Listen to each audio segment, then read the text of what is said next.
Hello friends, welcome to WEPSI corps YouTube channel. বন্ধুরা, আজকে একটা নতুন টপিক নিয়ে আলোচনা করার জন্য এসেছি। ঠিক আছে, খুব ধ্যান সে শুনো।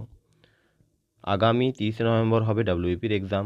সবাই জানো অ্যাডমিট কার্ড ইস্যু হয়ে গেছে।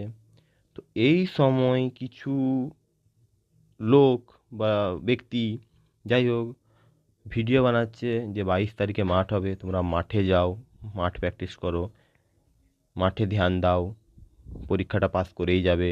কেউ কাট অফ প্রেডিক্ট করছে কি 55 তুলতে হবে, 60 তুলতে হবে, 70 তুলতে হবে, 75 পেয়ে যাবে আমার কমন, এই ক্লাসটা করে নাও, এখান থেকে কমন পেয়ে যাবে।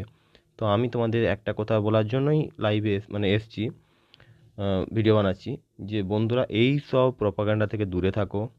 মাঠ 22 তারিখে হোক, যেটা হওয়ার চান্স খুব কম আছে, জানুয়ারিতে হওয়ার চান্সটা আছে। তো তোমরা এখন মক দাও, নিজের সিলেবাসটাকে রিভিশন করো, মতলব যতটা পড়েছো সেটাকে রিভিশন করো, নতুন কিছু পড়ো না। আর তৃতীয় কথা, মক অ্যানালাইসিস করো, যেই পয়েন্টগুলো উইক আছে সেগুলো ঠিক করে নাও, প্রিভিয়াস ইয়ার প্র্যাকটিস করো। আর বন্ধুরা, এই যে একটা কাট অফ ট্রেন্ড চলছে, মানে পরীক্ষার কোশ্চেনপত্র দেখার আগে কাট অফ নির্ধারণ করা চলছে, তো এইসব থেকে দূরে থাকো। কারণ এগুলো যত দেখবে তত হলে তুমি রিল্যাক্স হয়ে যাবে। কি আমার 50 আসছে আর কাট অফ বলছে 45, তো তুমি রিল্যাক্স হয়ে যাবে। আবার যদি তোমার 55 আসছে, যদি কাট অফ 70 বলছে, তখন তুমি একদম ডিপ্রেস হয়ে যাবে যে আমার তো 70 আসছেই নি, তো কী হবে।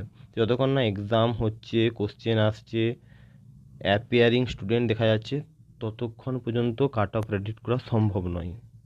হাওয়াবাজি সবাই করতে পারে, চোঁচলেবাজি করে কারুর কোনোটা মিলে যাবে, সে বলে দেবে আমি বিরাট বড় হুনু, সব করে দিয়েছি। তো এইসব জিনিস দেখে লাভ নেই, তোমরা তোমাদের প্রিপারেশন করতে থাকো। মাঠ অবশ্যই যাও, হালকা ফুলকা এক্সারসাইজ করো। আর আমি বলবো এই এক সপ্তাহটাও মাঠে যেও না, একটু এক্সারসাইজ করো ঘরেই। আর মক দাও, প্রিপারেশন করো, পড়ো, নতুন কিছু অ্যাড করো না, যেগুলো পড়েছো সেগুলোই রিভিশন দাও। আর মক অবশ্যই দাও, এটুকুই বলবো। আর এখন সোশ্যাল মিডিয়া, ইউটিউব, ইনস্টাগ্রাম, এখান থেকে দূরে থাকো। আর এই ওয়ান শট যে ভিডিওগুলো এসছে যে এখান থেকেই সব কমন পড়বে, এই সব থেকেও দূরে থাকো। নিজের নোটসের উপর ভরসা রাখো, নিজে যেটা পড়েছো সেটার উপর ভরসা রাখো, এবং যে টিচারের কাছ থেকে পড়েছো তার উপর ভরসা রাখো, এটুকুই বলবো। বাকি আবারও আসবো লাইভে, তখন কথা হবে। আর তোমরা প্লিজ কমেন্ট করো কার কোথায় এক্সাম সেন্টার পড়েছে। Thank you.